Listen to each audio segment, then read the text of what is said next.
ते चारही जण मद्यपान करून नशेत पडले होते. त्यांच्या आजूबाजूला दारूच्या बाटल्या विखुरलेल्या होत्या आणि त्यामुळे वातावरणात दुर्गंध पसरला होता. रात्रीच्या शांततेत समुद्राच्या लाटांचा आवाज येत होता.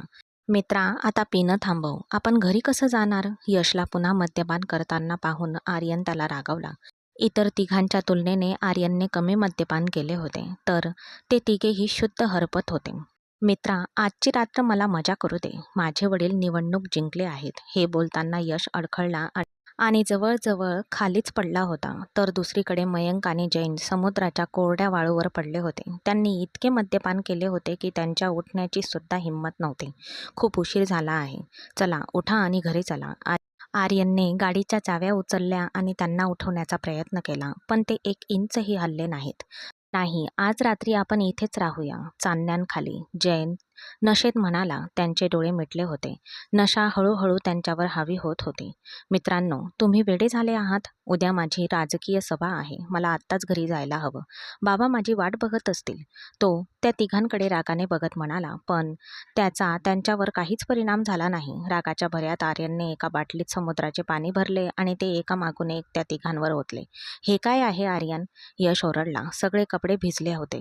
मयंक आणि जैन सुद्धा घाईघाईने उठले. ते सुद्धा आर्यनकडे कठोर नजरेने पाहत होते. "चला उठा, घरी जाऊया. मी आता आणखी वाट पाहणार नाही," तो म्हणाला आणि गाडीकडे निघाला. ते सुद्धा लडखडत गाडीजवळ पोहोचले होते. "मित्रा, मद्यपान करून मस्त वाटते, पण आता चालण्याची ताकद नाही," यश चालता चालता संकोचात म्हणाला. त्याचे बोलणे ऐकून मयंक आणि जैन निर्जीवपणे हसले. ते गाडीजवळ पोहोचले होते. आर्यन ड्रायव्हिंग सीटवर बसला होता. यश पुढे तर मयंक आणि जैन मागे बसले होते. तेवढ्यात वीरला गाडीच्या मागच्या आरशात कोणाची तरी सावली दिसली. "मित्रा, थांब थांब, गाडीच्या मागे कोणीतरी आहे." वीरने त्याला गाडी स्टार्ट करण्यापासून थांबवले आणि आर्यनला सांगितले. त्याचे शब्द ऐकून त्या तिघांनीही आश्चर्याने मागे वळून पाहिले, जिथे कोणीतरी गाडी मागे लपण्याचा प्रयत्न करत होते. आर्यनला धोक्याची जाणीव झाली, कारण तो एका राजकीय पक्षाशी संबंधित होता आणि त्याचे अनेक शत्रू होते. ते नेहमी त्याच्या निगराणीखाली असत. त्याच्यावर अनेक वेळा गोळीबार झाला होता, पण त्याने प्रत्येक हल्ल्यातून मोठ्या कौशल्याने स्वतःचा बचाव केला होता. त्याने गाडीत ठेवलेले रिव्हॉल्वर पटकन उचलले आणि तो गाडीतून बाहेर पडू लागला. "थांब यार, आम्ही पण तुझ्यासोबत येतो," यश म्हणाला आणि ते सर्वजण कोणताही आवाज न करता अगदी शांतपणे गाडीतून बाहेर पडले. आर्यन दोन्ही हातात रिव्हॉल्वर धरून समोर दिसणाऱ्या काळ्या सावलीवर नेम धरत होता, तर ते तिघेही त्याच्या मागे शांतपणे चालत होते. तेवढ्यातच अचानक आर्यन त्या सावलीजवळ गेला आणि तिच्यावर रिव्हॉल्वर रोखले. तिघेही थक्क झाले. तो त्याचा शत्रू नव्हता, तर त्यांना पाहताच थरथर कापणारी एक सुंदर तरुण मुलगी होती. ती आपल्या कुटुंबासोबत समुद्र किनाऱ्यावर आली होती आणि गर्दीत हरवली होती. "तुम्ही कोण आहात?" आर्यनने लगेच रिव्हॉल्वर खाली केले. मात्र यश आणि मयंक आणि जैन नशेत असल्यामुळे त्या निष्पाप मुलीला पाहून वासनेने पेटून उठले होते. ती कमालीची सुंदर होती. त्यांच्या नशेमुळे ती त्यांना एखाद्या हरवलेल्या देवदूतासारखी वाटत होती. "मम्मी, मी," ती घाबरून अडखळत म्हणाली. आर्यनच्या हातात रिव्हॉल्वर पाहून ती थरथर कापत होती. तिला भीती वाटत होती की तो तिच्यावर गोळी झाडेल. "तू कोणासोबत आली आहेस?" आर्यनने हळू आवाजात विचारले. तिच्या निरागस सौंदर्याने आर्यनला मोहित केले होते. त्याने हात पुढे करून नकळत तिच्या गालाला स्पर्श केला होता. तिला पाहताच त्याची नशा अधिकच वाढली होती. ते तिघेही अत्यंत उत्सुकतेने तिच्याकडे पाहत होते. आर्यनच्या स्पर्शाने घाबरून आपल्या दुपट्ट्याने स्वतःला झाकत ती मागे सरकली. "मामा लोकांसोबत," ती अडखळत बोलली. आर्यनने तिच्या घाबरलेल्या चेहऱ्याकडे डोक्यापासून पायापर्यंत पाहिले. नशा अचानक वाढली होती. तारुण्याची तंद्री त्यांच्यावर हावी होत होती. "तुझं नाव काय?" यावेळी जैनने विचारले. तिच्या सौंदर्याने ते तिघांचेही डोळे चमकले होते. त्यांच्या दुष्ट हृदयांनी तिच्याबद्दल वाईट विचार करायला सुरुवात केली होती. आस्था," ती म्हणाली आणि मयंकच्या ओठांवर एक कुटीत हास्य उमटले. तो नकळत 2 पावले पुढे सरकला आणि तीही मागे सरकली. "दूर राहा, माझ्यापासून दूर राहा," ती घाबरून म्हणाली. तिला त्या 4 लोकांची भीती वाटत होती. त्यासाठी असलेला घाणेरडा कटाक्ष तिला स्पष्ट दिसत होता. "तू खूप सुंदर आहेस आणि तुझं नावही खूप सुंदर आहे." यश पुढे सरकला आणि त्याने आपला अंगठा तिच्या ओठांवर फिरवला. ती वेदनेने मागे सरकली. "हो, तू खरंच खूपच सुंदर आहेस. ये आमच्यासोबत रात्र घालव. तू जी काही किंमत मागशील ती मी देईन." ज्याची विचारसरणी इतकी नीच होती, तो तो मयंक मागे का राहणार होता? तोही एक घाणेरडे हास्य करत पुढे आला. यश आणि जैन यांनी एकमेकांकडे धूर्तपणे पाहिले आणि एकमेकांना डोळा मारला. दारू आणि तारुण्याच्या नशेत ते चौघेही न्हाऊन निघाले होते. माझ्यापासून दूर राहा, नाहीतर गोंधळ घालीन. भीतीवर मात करत मागे सरकत ती म्हणाली आणि ते चौघेही मोठ्याने हसू लागले. ठीक आहे, गोंधळ घाल. बघूया कोण येतं. मयंक हसून तिची चेष्टा करू लागला. चारी बाजूंनी उभे असलेल्या आस्ताला त्यांचे हेतू अत्यंत धोकादायक वाटले. तिने हिंमत गोळा केली आणि तिच्याजवळ असलेल्या मयंकला पूर्ण ताकदीने ढकलून ती अंधाधुंदपणे पळू लागली. तिला पकडा, तिला पळून जाऊ देऊ नका, जैन पटकन म्हणाला आणि त्यांच्यापासून खूप वेगाने पळून जाणाऱ्या तिच्या मागे धावला. ते चौघेही दारूच्या नशेत वेड्यासारखे धावत होते. ती रडत होती आणि सतत धावत होती. मग अंधारात तिचा पाय एका मोठ्या दगडाला लागला आणि ती ओल्या वाळूवर तोंडावर पडली. वेदनेने ती वाकली.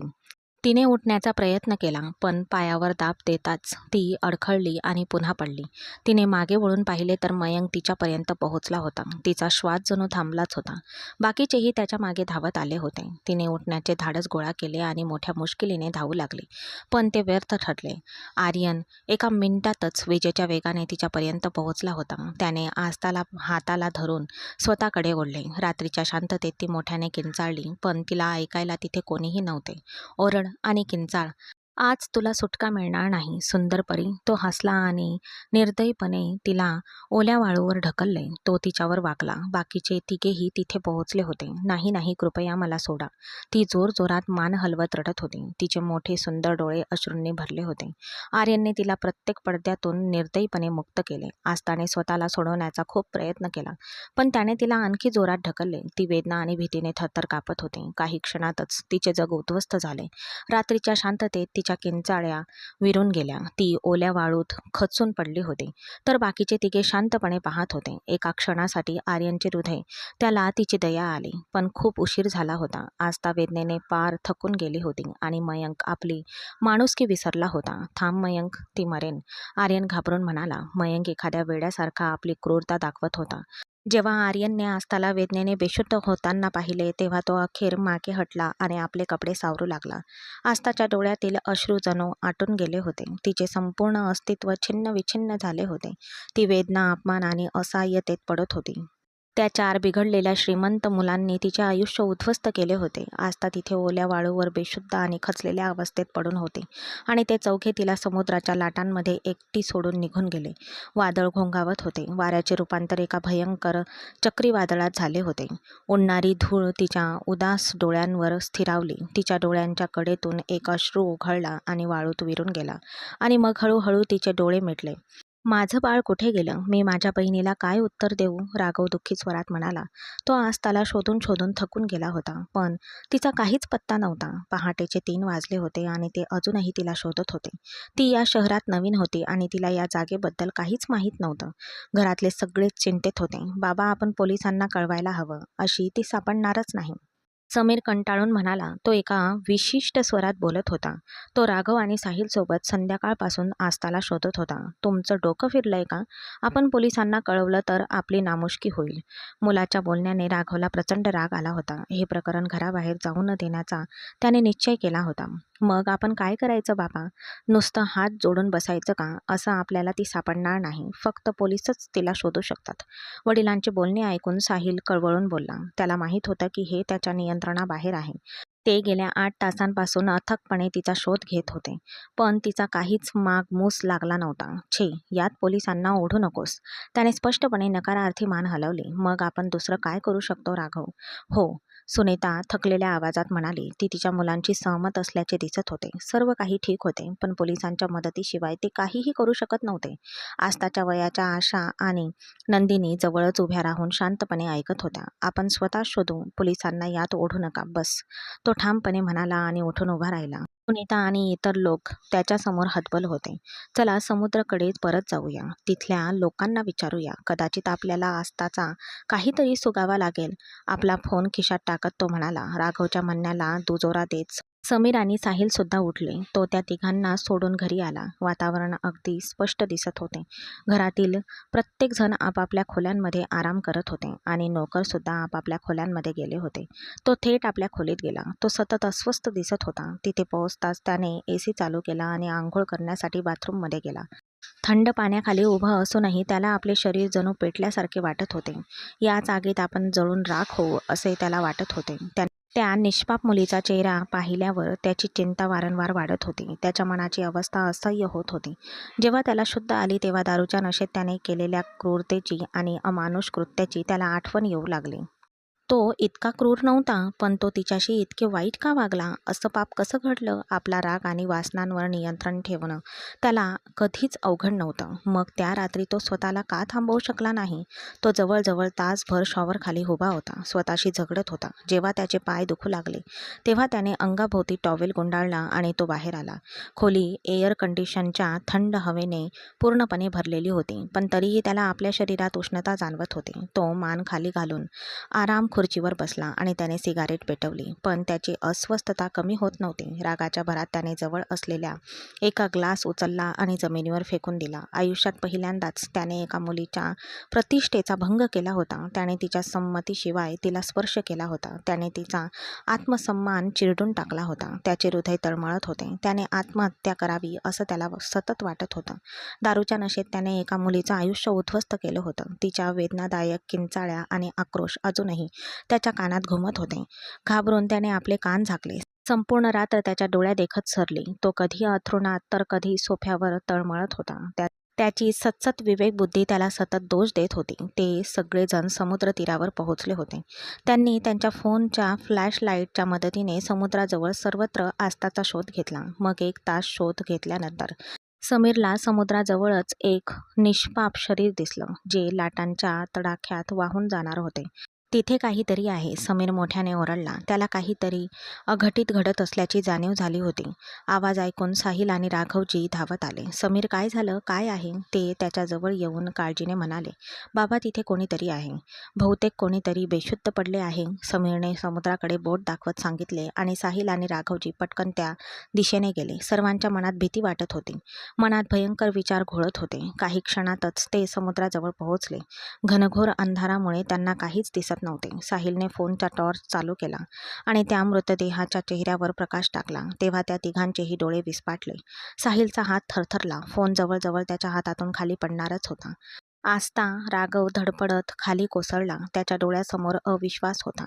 आस्थाच्या निरोगी शरीरावरील कपडे विस्कटलेले होते. सर्वत्र क्रूरतेच्या खुणा होत्या. तिचे ओठ फाटलेले होते. तिच्या चेहऱ्यावर अश्रूंच्या स्पष्ट रेषा होत्या. पायांना आणि घोट्यांना रक्ताच्या गुठळ्या झालेल्या होत्या. आस्था, माझ्या बाळा, तुला काय झालं? जेव्हा त्याचा धक्का निघाला तेव्हा त्याने तिचा चेहरा आपल्या हातात घेतला आणि तो वेदनेने रडू लागला. साहिल आणि समीरचीही तीच अवस्था होती. ती त्यांच्यासाठी बहिणीसारखीच होती. तिला या अवस्थेत पाहून तेही खचून गेले होते. साहिल आणि समीरने राघवची काळजी घेतल्यानंतर आस्थाचे बेशुद्ध शरीर पटकन गाडीत ठेवले आणि ते हॉस्पिटलकडे निघाले. हे बलात्काराचे गंभीर प्रकरण आहे. आपल्याला पोलिसांना कळवावे लागेल. थोड्या वेळाने महिलांच्या आपत्कालीन कक्षाचा दरवाजा उघडला आणि डॉक्टर बाहेर आल्या आणि म्हणाल्या. जणू काही हॉस्पिटलचं अख्खं छतच त्या तिघांवर कोसळलं होतं. डॉक्टर, तुम्ही काय म्हणत आहात? प्रचंड धक्का बसलेल्या राघवजींनी विचारले. हो, मी अगदी बरोबर सांगत आहे. त्या मुलीची प्रकृती खूपच गंभीर आहे. तिच्यावर सामूहिक बलात्कार झाला आहे. पोलिसांना कळवणं अत्यंत महत्त्वाचं आहे. राघवजींची पावले अडखळली.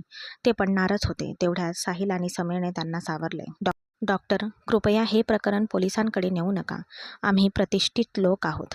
हा अपमान आम्ही सहन करू शकणार नाही. समीरने विनवणी केली. बघा, त्या मुलीवर खूप मोठा अन्याय झाला आहे. त्या नराधमांना शिक्षा झालीच पाहिजे. नाहीतर कोण जाणे त्यांच्या हातून आणखी किती मुली उद्ध्वस्त होतील. त्या डॉक्टर एक सुज्ञ आणि वयस्कर स्त्री होत्या. ठीक आहे डॉक्टर, तुम्ही पोलिसांना कळवा. मी त्या नराधमांना सोडणार नाही. मला त्यांना गजाआड बघायचं आहे. राघवजी अचानक असे म्हणाले आणि साहिल आणि समीर आश्चर्याने आपल्या वडिलांकडे पाहू लागले. डॉक्टर आधीच पोलिसांना कळवायला गेले होते. बाबा, तुम्ही हे काय केलंत? आत्ताच तर तुम्ही घरात पोलिसांना न बोलण्याबद्दल बोलत होतात. त्यांच्या बोलण्यावर विश्वास न बसल्याने साहिल बोलला. राघवजी पोलिसांना कळवायला तयार होतील याची त्याला अपेक्षा नव्हती. आता लपवण्यासारखं काय उरलंय? आपल्या मुलीचा मान सन्मान धुळीला मिळाला आहे. तो पूर्णपणे नष्टच झाला आहे. आता हे लपवून काय उपयोग? त्याचा आवाज दाटून आला होता. ते खोल दुःखात बुडालेले दिसत होते. मी आस्थाच्या गुन्हेगारांना शिक्षा मिळेल याची खात्री करीन. मी त्या नराधमांना सोडणार नाही. तो तुटक आवाजात बोलला. साहिल आणि समीर शांत झाले. आता त्यांनाही तेच योग्य वाटत होते. त्यांची प्रतिष्ठा धुळीला मिळाली होती, पण अत्याचाराविरुद्ध आवाज उठवल्यापासून त्यांना कोणीही रोखू शकत नव्हते. आस्थाला शुद्ध आली होती. तिचा जबाब घेण्यासाठी पोलीस आले होते. राघवजी, साहिल आणि समीर सुद्धा तिथे उपस्थित होते. त्यांना पाहून आस्थाच्या काळजाला पीळ पडला. तिच्या डोळ्यांच्या कडा पाणावल्या. 6 तासानंतर तिला शुद्ध आली होती. सकाळ झाली होती. "हो आस्था, काल रात्री तुला काय झाले होते?" एसीपी विशालने विचारले. तिथे 2 महिला कॉन्स्टेबल सुद्धा उपस्थित होत्या. हा प्रश्न ऐकून तोंड फिरवून आपले अश्रू रोखण्याचा प्रयत्न करणाऱ्या राघवजींकडे आस्था रिकाम्या डोळ्यांनी पाहत होते. तर दुसरीकडे साहिल आणि समीर कसेबसे आपले धैर्य एकवटून उभे होते. त्यांचे चेहरे अपमान आणि वेदनेने लाल झाले होते. जर त्यांचे चालले असते तर त्यांनी त्या चौघांनाही चौकाच्या मध्यभागी फाशी देऊन गोळ्या घालून ठार मारले असते आणि सर्वांना एक धडा शिकवला असता. "सांग मला आस्था, तू साक्ष दिल्याशिवाय तुझ्या गुन्हेगारांना शिक्षा कशी होणार?" तिचे सततचे मौन पाहून एसीपी विशाल पुन्हा बोलले. राघवजी तिच्याकडे वळले. "बोल बाळा, आम्ही त्या नराधमांना शिक्षा मिळवून देऊ. तुझ्यावर झालेल्या अत्याचारांना आम्ही कोणत्याही परिस्थितीत माफ करणार नाही, नाहीतर इतर मुलीसुद्धा त्यांच्या क्रूरतेच्या बळी ठरतील." राघवजी तिला जबाब देण्यासाठी तयार करत होते. आस्थाने वेदनेने डोळे मिटून एक दीर्घ श्वास घेतला होता. "त्या संध्याकाळी मी गर्दीतून उठून उभी होते," तिने सांगायला सुरुवात केली होती. राघवजी, साहिल आणि समीर लाल डोळ्यांनी आणि आवळलेल्या मुठ्ठींनी ऐकत होते. त्यांच्यावर त्यांचे नियंत्रण नव्हते, नाहीतर त्यांनी काहीतरी केले असते. महिला कॉन्स्टेबल तिचा जबाब लिहत होती. पोलिसांनी काही तासातच गुन्हेगारांना ओळखले होते. ते घटनास्थळी पोहोचले होते आणि गुन्हेगारांपर्यंतही पोहोचले होते. काही वेळातच यश, मयंक आणि जैन यांना अटक करण्यात आली होती. तर आर्यनला या सगळ्याची अजूनही कल्पना नव्हती. पोलीस अजूनही त्याच्यापर्यंत पोहोचू शकले नव्हते. DNA आणि बोटांचे ठसे जुळले. पोलिसांनी त्यांना अटक करून तुरुंगात टाकले. त्या तिघांचीही कुटुंब प्रभावशाली होते. लाच देऊन तात्काळ जामीन मिळवण्याचा प्रयत्न करण्यात आला. एसीपी विशाल हे प्रकरण हाताळत असताना असं होणं शक्यच नव्हते. ते आयुष्यभर प्रामाणिकपणे जगले होते. त्यांना कोणत्याही परिस्थितीत आस्थाला न्याय मिळवून द्यायचा होता. ते आपल्या व्यवसायात पूर्णपणे प्रामाणिक होते. इथून चालते व्हा, कारण त्यांना जामीन मिळणार नाही, पण तुम्ही लोक लाचखोरीच्या प्रकरणात विनाकारण पकडले जाल. एसीपी विशाल प्रत्येक शब्दावर दाब देत बोलत होते आणि त्यामुळे त्यांच्या शरीरात आग लागली. "तुम्ही बरोबर करत नाही आहात एसीपी. तुम्हाला त्याचे परिणाम भोगावे लागतील." यशचे वडील महेश खन्ना रागाने अडखळून धमकीच्या स्वरात म्हणाले. एसीपी विशालने हसून त्यांचे बोलणे झटकून टाकले. "जर तुम्हाला माझ्याकडून कठोर कारवाई नको असेल तर कृपया नम्रपणे येथून निघून जा." यावेळी ते कठोर आणि थंड स्वरात बोलले. परिस्थितीचे गांभीर्य ओळखून मयंक आणि जैन या दोघांचे वडील उठून निघून गेले. तर महेश खन्ना रागाने मुठ्ठी आवळून त्यांच्या मागे गेले. "त्या लोकांनी तुम्हाला त्या चौथ्याबद्दल काही सांगितले का?" ते निघून गेल्यावर एसीपी विशाल आपल्या सहाय्यकाकडे वळले. "होय साहेब, मी तुम्हाला सांगतो. तो एका राजकीय घराण्याचा मुलगा आहे, जो एका राजकीय पक्षाचा सदस्यही आहे. ते एक प्रतिष्ठित नाव आहे. त्याचं नाव आर्यन कपूर आहे. ते राष्ट्रीय सभेचे एक महत्त्वाचे सदस्य आहेत." असिस्टंटने त्याला सगळी माहिती दिली. "आर्यन कपूर?" एसीपी विशाल हळूच पुटपुटले. त्याच्या डोक्यात काहीतरी चमकले आणि मग एका सेकंदाच्या 1000व्या भागात त्यांना सर्व काही आठवले. ते कॉलेजमध्ये वर्गमित्र आणि चांगलेच मित्र होते, पण त्याच्या वडिलांच्या बदलीमुळे त्याची मैत्री तुटली आणि त्यामुळेच त्याचा आर्यन मल्होत्राशी संपर्क तुटला होता. "शिंदे, तुझ्या टीमला एकत्र कर.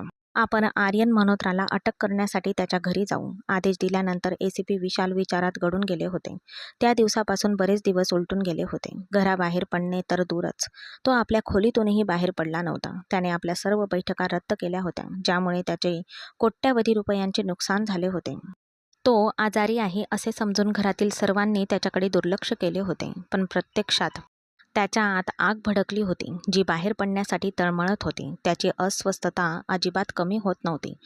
ती त्याच्या हृदयात आणि मनात कोरली गेली होती. ती निघून गेली होती. ती एखाद्या सावलीप्रमाणे त्याच्या मनात घिरट्या घालत होती आणि जायलाच तयार नव्हती. त्याने सर्व काही गमावले होते. पश्चातापाची एक तीव्र वेदना त्याला आतून पोखरत होती.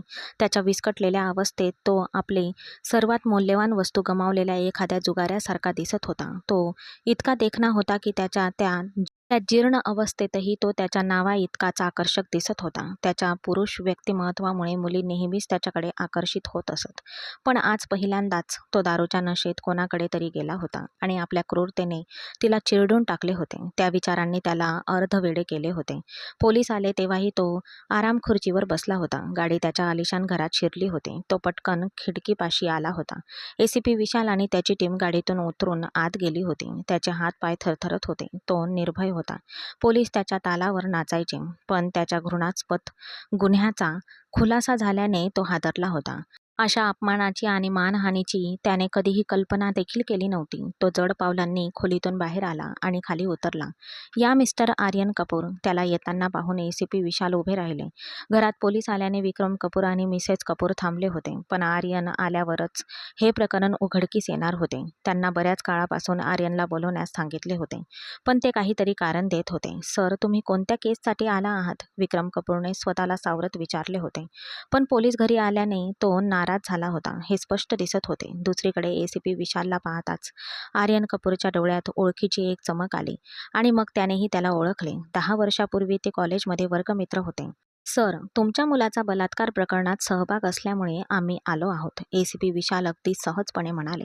जणू काही त्याच्या डोक्यावर बॉम्बच फुटला होता. त्यामुळे आर्यन कपूरचे संपूर्ण अस्तित्वच हवेत तरंगत असल्यासारखे वाटले. "हा काय मूर्खपणा आहे?" विक्रमजी मोठ्याने ओरडले तर एसीपी विशाल शांतपणे उभे होते. "हा मूर्खपणा नाही विक्रम कपूर.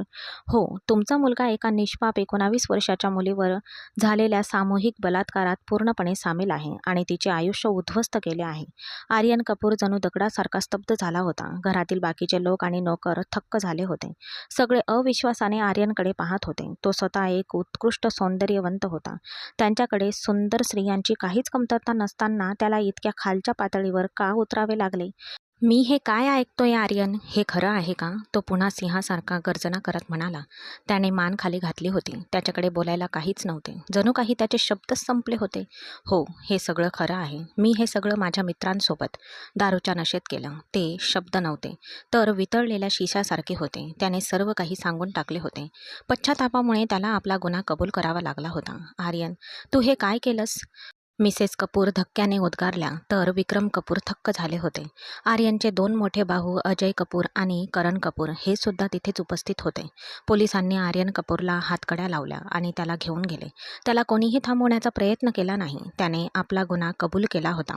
त्यामुळे त्याला थांबवण्याचे काहीच कारण नव्हते. जर त्याने ते नाकारले असते तर विक्रम कपूरने आपल्या मुलाला वाचवण्यासाठी शक्य ते सर्व काही केले असते. पण आर्यन कपूरने आपल्या सतसत विवेकबुद्धीचे ओझे सहन न झाल्याने स्वतःच शिक्षा निवडली.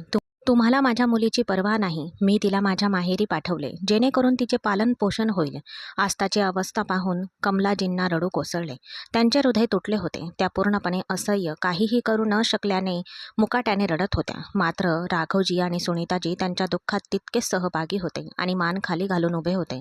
कमलाजी विधवा होत्या आणि त्यांनी घरकाम करून आस्थाला वाढवले होते. आता तिची काळजी घेणे शक्य नसल्याने त्यांनी तिला तिच्या भावाकडे पाठवले होते. त्यांचा संपूर्ण दिवस कामातच जायचा. आस्थाला 2 मोठ्या बहिणी होत्या, ज्यांची लग्ने होऊन त्या लखनौमध्ये स्थायिक झाल्या होत्या. ती एकटीच उरली होती. ती तिच्या घरात सर्वात सुंदर होती, म्हणूनच तिच्यासाठी अनेक स्थळे आली होती.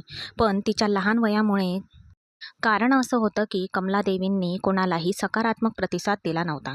राघव आणि सुनीता यांच्याशी त्यांचे खूप चांगले संबंध होते. तो त्यांची मनापासून काळजी घेत असे आणि त्यांनी त्याला कायम आपल्यासोबत राहण्यास सांगितले होते. पण त्यांना आपल्या भावावर ओझे व्हायचे नव्हते, म्हणून त्यांनी आस्थाला इथे पाठवले होते आणि तिच्या लग्नासाठी पैसे वाचवण्यासाठी त्या तिथे काम करत होत्या, जेणेकरून लग्नानंतर ती आपले म्हातारेपण भावाच्या घरी शांतपणे घालवू शकेल. पण या आपत्तीने त्यांचा जीवच घेतला होता. "कमला, ती माझीही मुलगी आहे. मी आतून किती तडफडत आहे हे विचार. जर माझ्या हातात असते तर मी माझ्या आस्थाला न्याय मिळवून देण्यासाठी त्या चौघांना सुळावर चढवले असते आणि चाबकाने मारले असते." राघव दुःखी आवाजात म्हणाला. सुनीताजींच्या डोळ्यात पाणी आले, कारण ती 2 मुलींची आई होती. "आई, आस्थाची तब्येत खालावत आहे. तिला उलट्या होत आहेत." त्यांच्या बोलण्यादरम्यान निम्मी धावत आली आणि तिने ही बातमी दिली. "माझं बाळ." कमला पलंगावरून उठून आस्थाच्या खोलीकडे धावली, तर राघव आणि सुनीता यांनी भीतीने एकमेकांकडे पाहिले. त्यांच्या मनात जे काही चालले होते ते खरे नसावे. अशी त्यांच्या हृदयाने प्रार्थना केली, नाहीतर त्यांची नामुष्की असह्य झाली असती. आस्था काय झालं माझ्या बाळा? तिला उलट्या करताना पाहून कमलाने तिच्या हृदयावर हात ठेवला. ती एक स्त्री होती. तिला सर्व काही समजलं होतं. ती पूर्णपणे खचून गेली होती. राघवने लगेच एका स्त्री डॉक्टरला बोलावले, जी तिला तपासायला घरी आली. त्यांची भीती खरी ठरली. ती आई होणार होती. राघवजी, सुनीताजी आणि कमलाजी हे सर्वजण पूर्णपणे खचून गेले होते. अपमान आणि भीती त्यांच्या नसानसात भिनली होती. राघवजींच्या चेहऱ्यावरचे भाव जणू दगडासारखे गोठून गेले होते. ते रागाने उठून पोलीस स्टेशनला गेले. त्यांच्या परिसरातील कोणालाही याबद्दल अजून काहीच कल्पना नव्हती. एसीपी विशालने हे प्रकरण कोणालाही कळू न देता हुशारीने अंतर्गत पातळीवर हाताळले होते. त्यांना एका मुलीच्या आणि तिच्या कुटुंबाच्या प्रतिष्ठेची पूर्ण जाणीव होती. तुम्ही मला ओळखता का, मिस्टर आर्यन कपूर? पोलीस स्टेशनमध्ये समोरासमोर बसल्यावर एसीपी विशालने विचारले. त्याचे बोलणे ऐकून आर्यनने मान वर केली. हो, मला माहीत आहे. मी तुम्हाला कसा विसरू शकेन? आपण कॉलेजमध्ये मित्र होतो. तो हळू आवाजात म्हणाला. तो पहिल्यांदाच पोलीस स्टेशनला सामोरे गेला होता. अपमानाची भावना त्याला आतून पोखरत होती. पण मी तुला ओळखत नाही, कारण तू तो माणूस नाहीस ज्याला मी ओळखत होतो, एसीपी विशाल स्पष्टपणे म्हणाले. तुमचं काय म्हणणं आहे? त्याला त्याचं बोलणं कळलं नव्हतं. हे स्पष्ट आहे, तू असा होतास का? तू आता जे केलंस, एका जिवंत मुलीला मारलंस, तुझं मन इतकं कमजोर होतं का? त्याच्या बोलण्याने आर्यनची मान आणखी खाली झुकली. मी दारूच्या नशेत होतो. मी काय करत होतो हे माझ्या लक्षातच आलं नाही, तो तो हताशपणे म्हणाला. एसीपी विशाल यांना त्यांच्या चेहऱ्यावर पश्चाताप दिसला. त्यांच्या चेहऱ्यावर एक असा खेदाचा भाव होता जो त्यांना इतर तिघांच्या चेहऱ्यावर दिसला नव्हता. ते अजून विचार करत होते. तेवढ्यात राघवजी रागाने आत घुसले. ते नराधम कुठे आहेत? मी त्यांना ठार मारेन, तो रागाने म्हणाला. खाली बसून बोला राघवजी.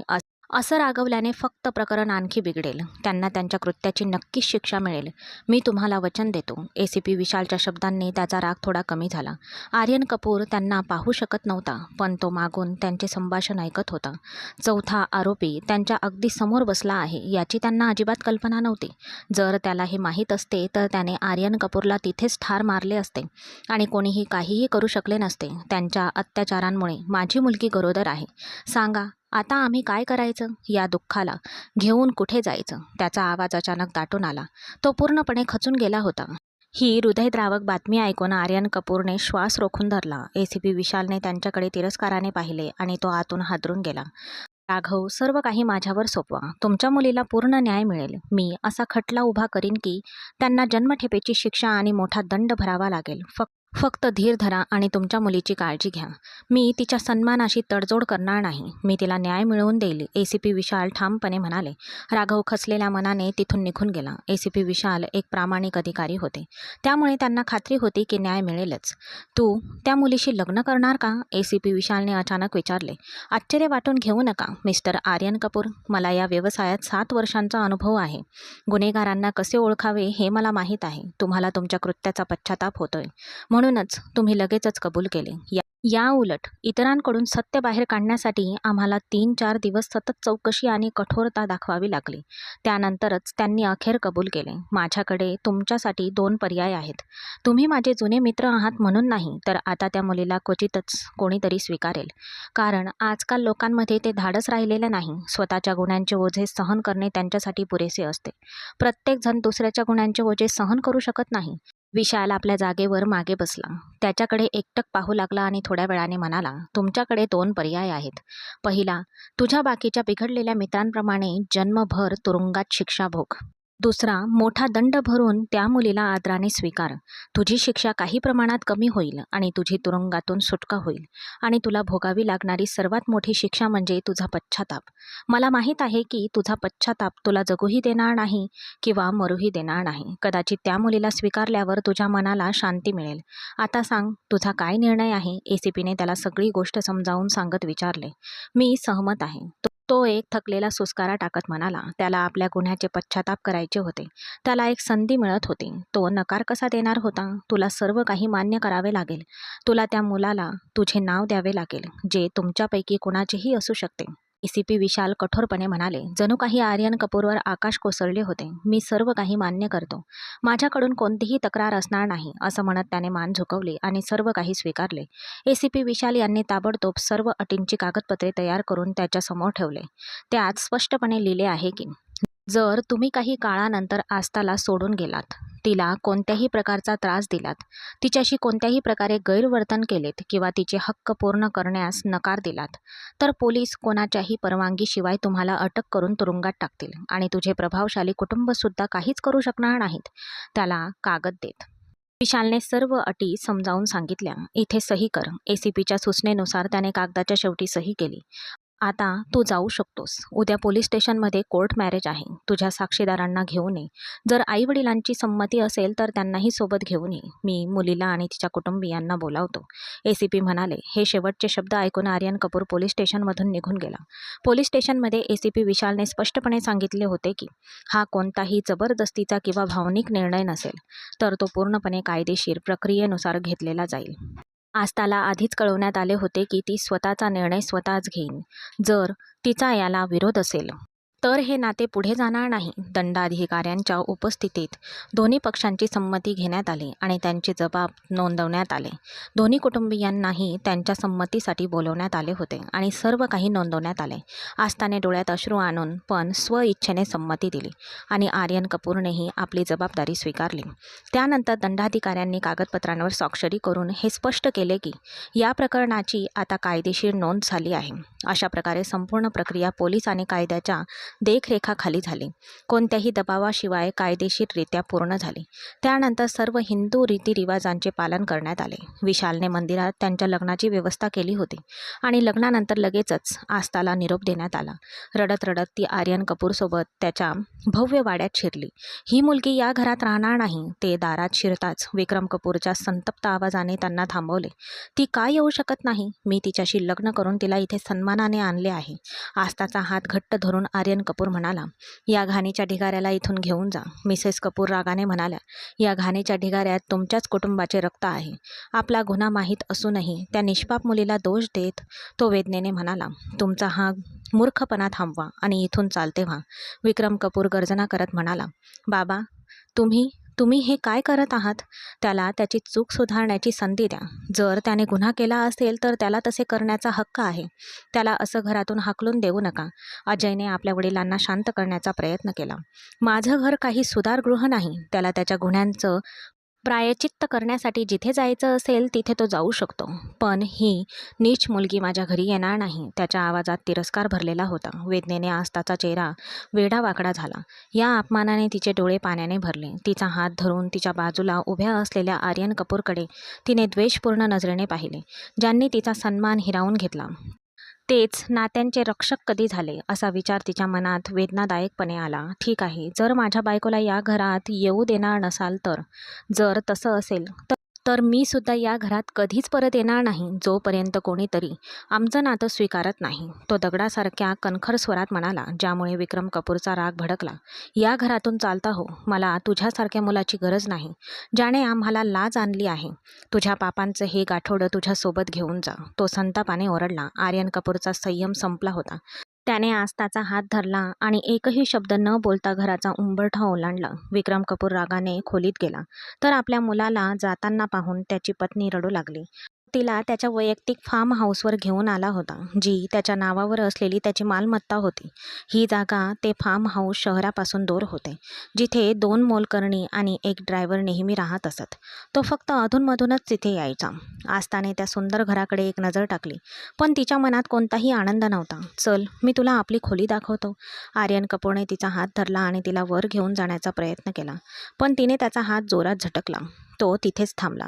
मी माझ्या इच्छेविरुद्ध तुझ्याशी लग्न केले. मी तुला माझा नवरा म्हणून कधीही स्वीकारणार नाही. म्हणून माझ्यावर कोणताही हक्क सांगण्याचा प्रयत्न करू नकोस. नाहीतर ते चांगले होणार नाही. मी तुझे काहीही करू शकत नाही, पण मी माझा जीव नक्कीच घेऊ शकते. ती रागाने आणि वेदनेने म्हणाली. तिच्या शब्दांनी आर्यन कपूरचे हृदय तुटले. मला खूप लाज वाटते आस्था. मी एक गंभीर गुन्हा केला आहे. तिची परिस्थिती समजून घेत तो हळू आवाजात म्हणाला. मी ते केलं आहे जे मी कधी करण्याचा विचारही केला नव्हता. तुझ्या अपमानाने माझ्या प्रतिष्ठेवरचा दाग पुसला जाणार नाही. मी तुला कधीही माफ करणार नाही आर्यन कपूर. तिचा आवाज कापत होता. ती रडत होती. तो तिच्याकडे शांतपणे पाहत राहिला. तिचे सांत्वन करायला किंवा माफी मागायला तिच्याकडे जाण्याचे धाडस त्याच्यात नव्हते, कारण त्याचा गुन्हा खूप गंभीर होता. त्याने त्या निष्पाप मुलीचे आयुष्य आणि प्रतिष्ठा उद्ध्वस्त केली होती. आस्था पूर्णपणे खचून गेली होती आणि तिला थोडा वेळ देण्यासाठी तो शांतपणे निघून गेला. आस्थाचे आयुष्य पुन्हा पूर्ववत होऊ लागले. त्या दिवसापासून त्यांच्यात कोणतेही संभाषण किंवा भांडण झाले नाही. ते वेगवेगळ्या खोल्यांमध्ये राहत होते. नोकरांनी आस्थाची पूर्ण काळजी घेत होत्या. तिचा 3रा महिना सुरू झाला होता. आर्यन कपूरच्या सांगण्यावरून नोकर चाकर नेहमी तिच्यासोबत असायचे आणि तिच्या प्रत्येक गरजेची तात्काळ पूर्तता करायची. तो स्वतः सकाळी घरातून बाहेर पडायचा आणि रात्री परत यायचा. आस्था संपूर्ण दिवस एकतर झोपण्यात किंवा अस्वस्थपणे इकडे तिकडे फिरण्यात घालवत असे. तिच्याशी बोलायला कोणीच नव्हते आणि ती आपल्या नशिबाला दोष देत होती. तो एक सामान्य दिवस होता जेव्हा आर्यन कपूर तिला डॉक्टरकडे घेऊन जाण्यासाठी तिच्या खोलीत आला. आस्था आपला दुपट्टा बाजूला सारून वेदनेने कणत होती. तिच्या पोटाच्या दोन्ही बाजूला तीव्र वेदना होत होत्या. आस्था, काय झालं? तू ठीक आहेस ना? तो घाबरून तिच्या जवळ गेला. मला इथे खूप दुखतंय, ती वेदनेने वाकत म्हणाली. आर्यनच्या काळजात भीतीने धस्स झाले. त्याने पटकन तिला उचलून हॉस्पिटलमध्ये नेले. तिची तपासणी केल्यावर डॉक्टर म्हणाले, तिच्या पोटात खूप कमी जागा आहे आणि बाळ थोडे मोठे आहे. त्यामुळे हालचाल केल्यामुळे तिला दुखते. मग बाळातपणापर्यंत हे दुखणे असेच राहणार का? त्याने काळजीने विचारले. हो, पण मी काही औषधे लिहून देईल.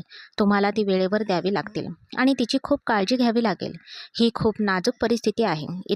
इतक्या कमी वयात गर्भधारणा झाली आहे. त्यामुळे तिला आनंदी आणि तणावमुक्त ठेवणे खूप महत्त्वाचे आहे.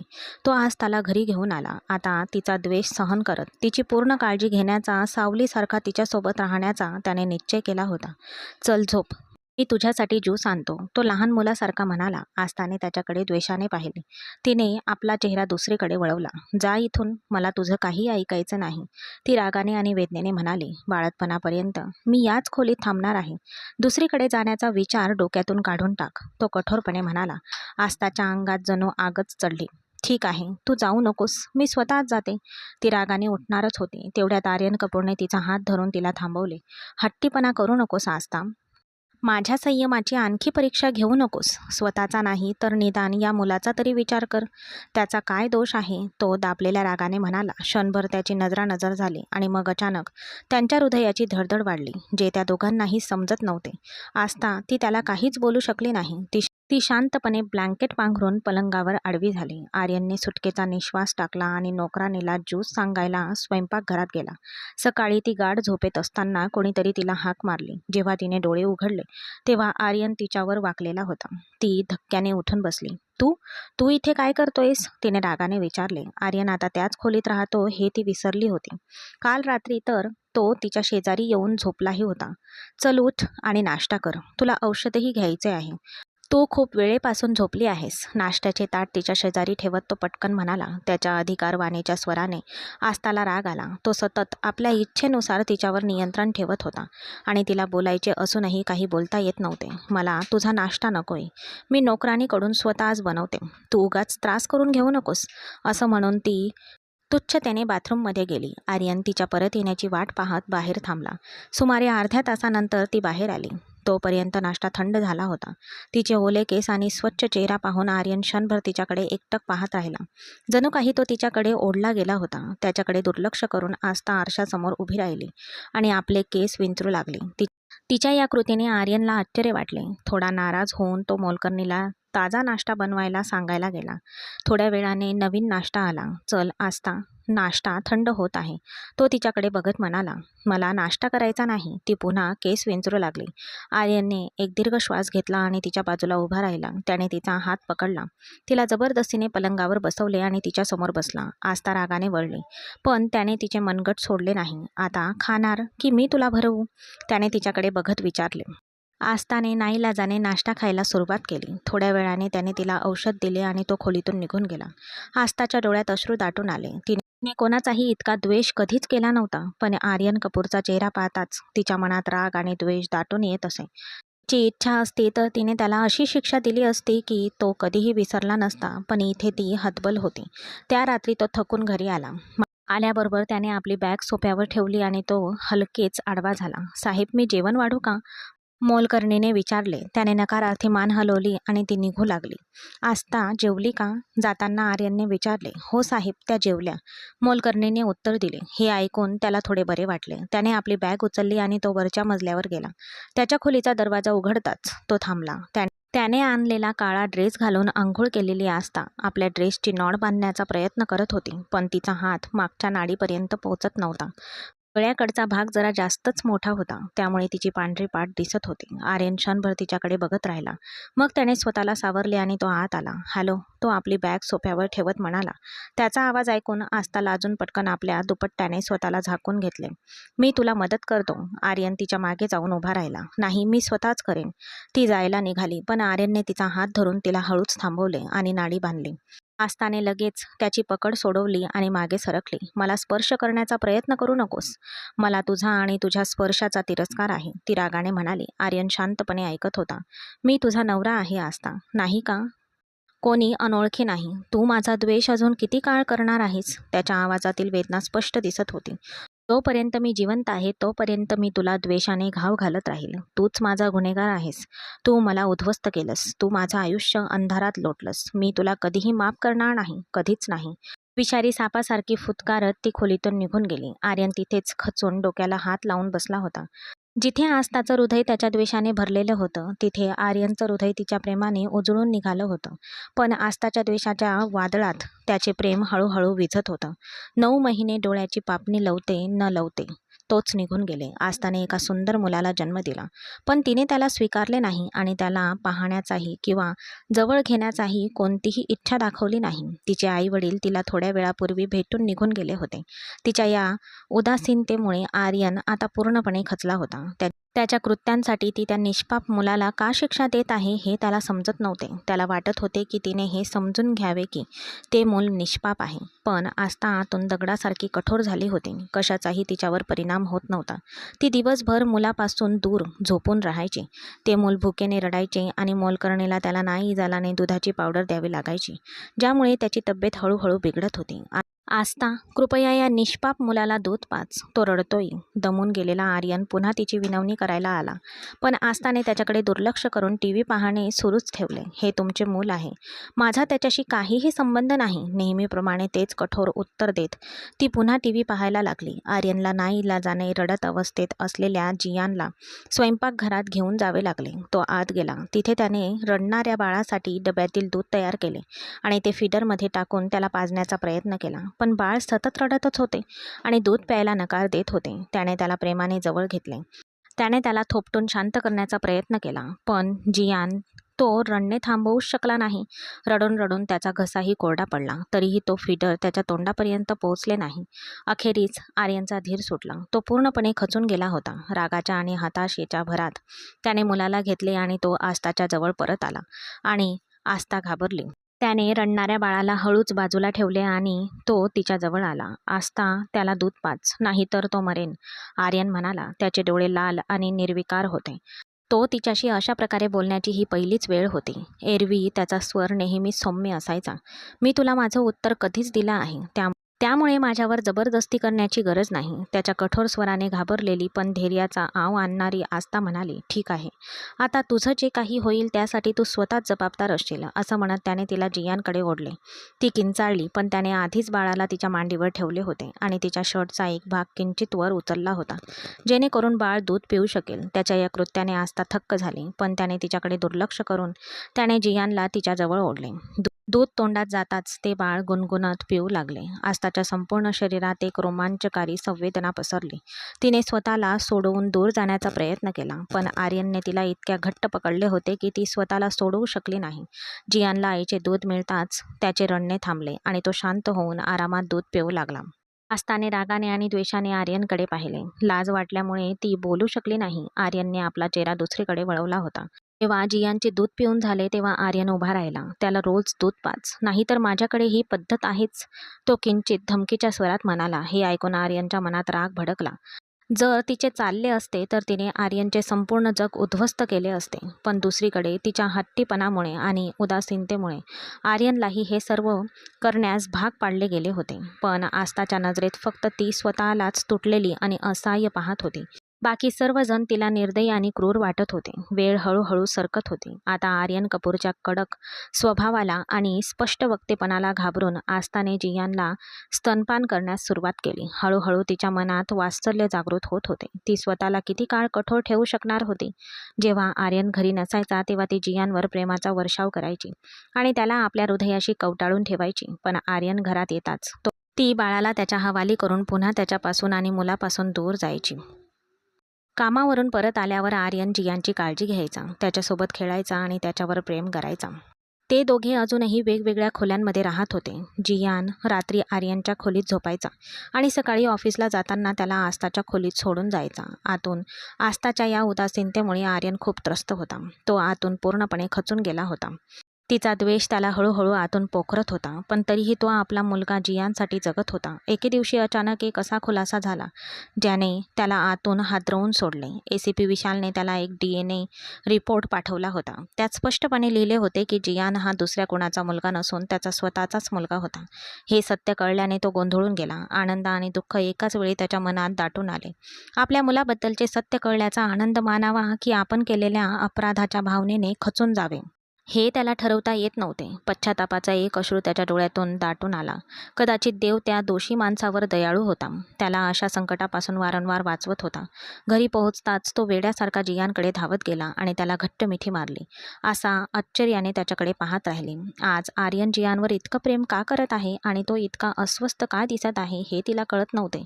रात्रीच्या जेवणानंतर तो चहा घेण्यासाठी दिवाणखान्यात खाली आला तेव्हा अचानक त्याच्या डोळ्यासमोर अंधारी आली.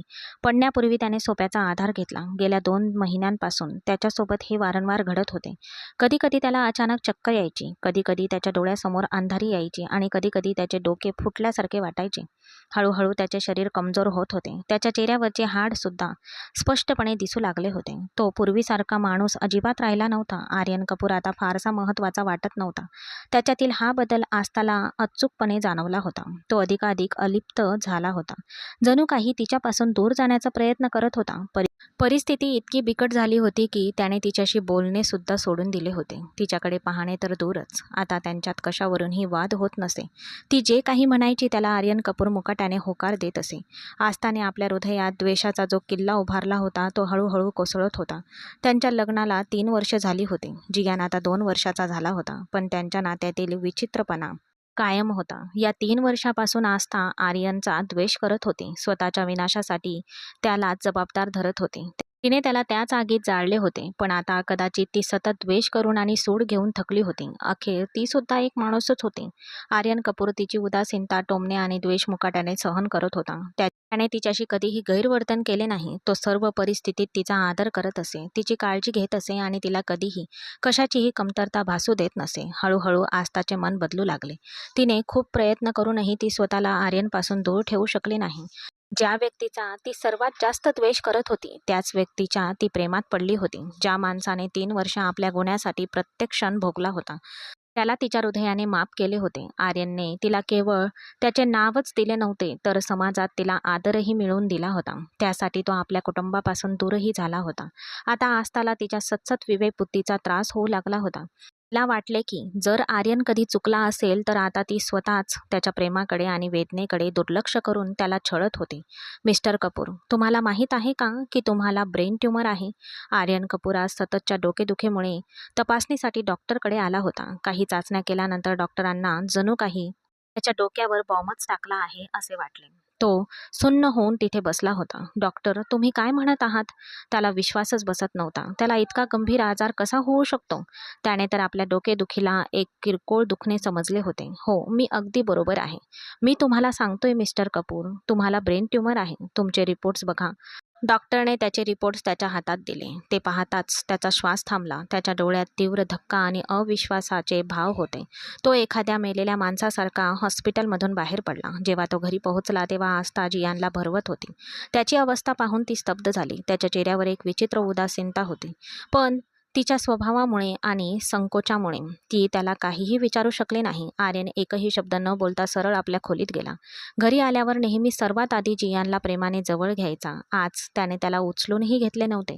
आस्थाच्या मनात विचित्र भीती निर्माण होऊ लागली. तिला वाटले की हे काहीतरी तो तिच्या उदासीनतेला कंटाळला असेल आणि दुसऱ्या कुणाकडे तरी वळला असेल. थोड्या वेळाने आर्यन खोलीतून बाहेर आला. त्याच्या हातात काही फायली होत्या. हे घे, ही या घराची कागदपत्रे आहेत. मी हे घर तुझ्या नावावर हस्तांतरित केले आहे आणि माझी बाकीची सर्व मालमत्ता जियानच्या नावावर. हे केवळ शब्द नव्हते तर जळत्या दारुगोळ्यासारखे होते. त्याने आस्थाचे संपूर्ण जग हलवून टाकले. आश्चर्याने तिचे डोळे विस्फारले. तुम्ही हे काय म्हणत आहात? तुम्ही हे सर्व माझ्या आणि जियांच्या नावावर का करत आहात? तिच्या थरथरत्या ओठातून जेमतेम एक शब्द बाहेर पडला. तिच्या प्रश्नाने आर्यन कपूरच्या डोळ्यात लाली चढली. स्वतःला सावरण्याचा प्रयत्न करत त्याने डोळे मिटले. मग त्याने दुसऱ्या हातातल्या हॉस्पिटलची फाईल पुढे केली, जी आस्थाने थरथरत्या हातांनी घेतली. तिच्या मनात एक विचित्र भीती दाटून आली. आर्यनचा फिकट चेहरा पाहून तिला काहीतरी भयंकर घडणार असल्याची जाणीव झाली. तिने फाईल उघडली आणि त्यावरचा मजकूर वाचताच धक्क्याने तिचे डोळे विस्फारले. फाईल त्याच्या हातातून निसटून जमिनीवर पडली. आस्था, तुझा शाप आर्यन कपूरला लागला आहे. आता माझा आणि माझ्या गुन्ह्यांचा अंत जवळ आला आहे. तुला न्याय मिळाला आहे, तो कळवळलेल्या आवाजात म्हणाला. त्याचे शब्द आस्थाच्या काळजाला भिडले. नाही नाही, हे होऊ शकत नाही. ती वेदनेने रडत त्याच्या छातीला बिलगली. आर्यन काही क्षण पूर्णपणे स्तब्ध उभा राहिला. त्याला वाटले होते की ही बातमी ऐकून आस्थाला आनंद होईल, तिच्या मनाला शांती मिळेल, पण ते सर्व त्याच्या विचारांच्या उलट घडत होतं. ती त्याच्या छातीला बिलकुल अनावर रडत होती. तिचे डोळे पाणावले होते. माझ्यानंतर जियांची काळजी घ्या आस्था. तो दुसऱ्या कोणाचा नाही, तो आपल्या रक्ताचा आहे, तो आपला मुलगा आहे. रडणाऱ्या आस्थाच्या शरीराची हालचाल अचानक थांबली. तिने अश्रुपूर्ण डोळ्यांनी आर्यनकडे पाहिले. तिचा विश्वासच बसत नव्हता. हे कसं घडू शकतं? जियान फक्त त्याचाच मुलगा कसा असू शकतो? माझ्याकडे असं बघू नकोस आस्था, मी खरं सांगतोय. मलाही काही महिन्यांपूर्वी हे सत्य कळलं. मला धक्काच बसला. कदाचित देवाने माझ्या पापांची शिक्षा कमी केली असेल, तो तुटक आवाजात म्हणाला. तो पूर्णपणे खचलेला आणि खूप थकलेला दिसत होता. मला माफ कर आस्था, मी तुझ्यासोबत खूप वाईट केलं, पण मी जे केलं त्यासाठी जियानला शिक्षा देऊ नकोस. तो तुझाही मुलगा आहे. त्याचे शब्द ऐकून आस्थाला खूप वेदना झाल्या. नाही नाही आर्यन, तुला काहीच होणार नाही, तू ठीक होशील. मी तुला कुठेही जाऊ देणार नाही, ती रडत म्हणाली. तिचे शब्द ऐकून आर्यनला धक्का बसला. इतकं अचानक काय झालं होतं? पाषाण हृदयी आस्था मेनासारखी कशी झाली होती? आपलं जीवन आणि मृत्यूवर नियंत्रण नसतं आस्था. हे सगळं देवाच्या हातात आहे. त्याने तिला हळुवार आवाजात समजावण्याचा प्रयत्न केला, पण ती ढसाढसा रडू लागली. नाही आर्यन, तू असा जाऊ शकत नाहीस. मी तुला जाऊच देणार नाही. तू माझं हृदय तोडून जाऊ शकत नाहीस. माझं तुझ्यावर खूप प्रेम आहे. हो, मी तुझ्याशिवाय मरेन. ती भावनांनी भारावून गेली होती. तिच्या कबुली जवाबाने आर्यन कपूर थक्क झाला. परतण्याची वेळ आली असतानाच त्याला त्याचे प्रेम मिळाले होते. त्याचं हृदय पिळवटून गेलं. आस्था, तू मला हे आधी सांगितलं असतंस तर हा आजार आज माझ्या आयुष्यावर ओझं बनला नसता. तिला मिठीत घेऊन तो एका उदास हास्यासह म्हणाला. तो शांतपणे रडत होता. त्याच्या हृदयातली वेदना त्याला छिन्न विछिन्न करत होती. तुला काही होणार नाही आर्यन, मी तुला सांगते. तू बरा होशील. तुझ्यावर उपचार होतील. तुला माझ्यासाठी बरं व्हावंच लागेल. नाहीतर लक्षात ठेव, तुझ्यानंतर मी जगू शकणार नाही. मग आपला मुलगा अनाथ होईल. तिच्या शब्दांनी आर्यनच्या काळजाला पीळ पडला. त्या घटनेने तिला हादरवून सोडले होते. ती वेडी झाली होती. ती आर्यन कपूरचा इतक्या तीव्रतेने द्वेष करत होती. आता ती तितक्याच तीव्रतेने त्याच्या प्रेमात पडली होती. मला माफ कर आर्यन, मी तुझ्या प्रेमाची कदर करू शकले नाही, पण आता मी तुझ्यापासून दूर राहू शकत नाही. तुझा विरह मला मारून टाकेल. आर्यनच्या डोळ्यात अश्रू दाटून आले. त्याची इच्छा असूनही तो स्वतःला थांबवू शकला नाही. त्याच्या हृदयातील वेदना त्याच्या डोळ्यातून वाहत होत्या. ठीक आहे आस्था, आपण एकत्र राहू. मी सुद्धा तुझ्यापासून दूर राहू शकत नाही. मी तुझ्या आणि जियांच्या जीवासाठी देवाकडे माझं प्राण मागेल. त्याच्या शब्दांनी आस्थाला दिलासा मिळाला. तिची उचकी हळूहळू थांबली. आर्यनने तिचा चेहरा आपल्या छातीवरून उचलला आणि त्याने आपल्या बोटांनी तिचे अश्रू पुसले. डोळ्यात पाणी आणून ती किंचित हसली. आर्यन कपूरला तिचे हास्य खूप आवडायचे. पुढच्या क्षणी तिने आपोआप त्याला पुन्हा मिठी मारली. आर्यनने तिला एखाद्या अनमोल वस्तूप्रमाणे आपल्या बाहूंमध्ये घेतले. आस्थाच्या प्रेमाच्या अभिव्यक्तीने त्याला पुन्हा जगण्याचे कारण दिले होते. तो मृत्यूशी लढला होता. जणू काही त्याला पुन्हा जीवनच मिळाले होते. त्याची लाज आणि पश्चाताप स्वीकारला गेला होता आणि त्याच्या प्रार्थना ऐकल्या गेल्या होत्या. 8 वर्षांनंतर. आर्यन, उठ, तुला ऑफिसला उशीर होईल. त्याला उठवण्याचा प्रयत्न करून थकल्यावर त्याच्या अंगावरचे पांघरूण ओढत ती थोड्या वैतागून म्हणाली. मी आज ऑफिसला जाणार नाही. पांघरुणातून चेहरा बाहेर काढत तो म्हणाला. आस्था आश्चर्याने त्याच्याकडे बघत राहिली. त्याला आता आराम करण्याची अधिकाधिक सवय होत चालली होती. कशासाठी? कालही ऑफिसमधून सुट्टी घेतली होतीस?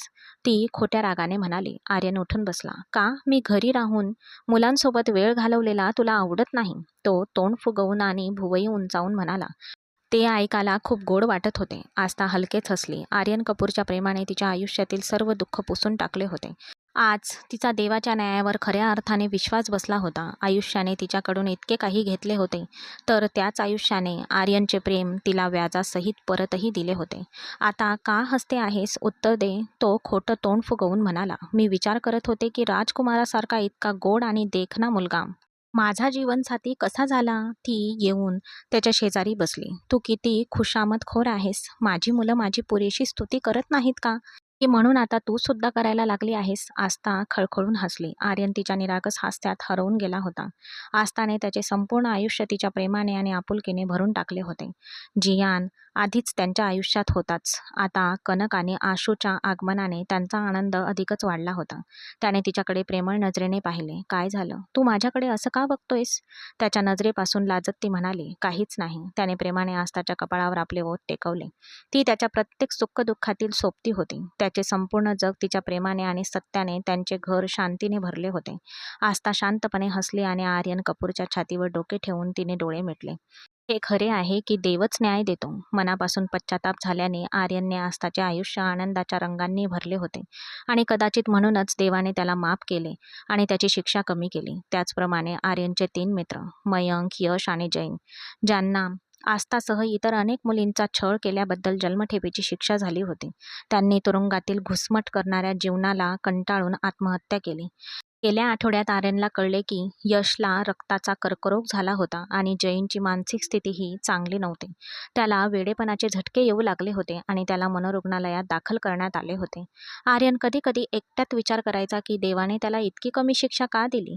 मग त्याला वाटले की कदाचित आजपर्यंत त्याने कोणत्याही मुलीवर जबरदस्ती केली नव्हती आणि त्या दिवशी जेव्हा तो दारूच्या नशेत स्वतःवरचा ताबा गमावून बसला होता, तेव्हा त्याला त्याच्या गुन्ह्याचा पश्चातापही झाला होता. कदाचित म्हणूनच, काहीही असो, आता त्याच्या आयुष्यात आनंदाशिवाय दुःख नव्हते. त्याला आस्थाच्या अस्तित्वात आणि तिच्यासोबत घालवलेल्या क्षणांमध्ये शांती मिळत होती. आता तिला जवळ घेऊन त्याला एक गहन आनंद शांती मिळत होती.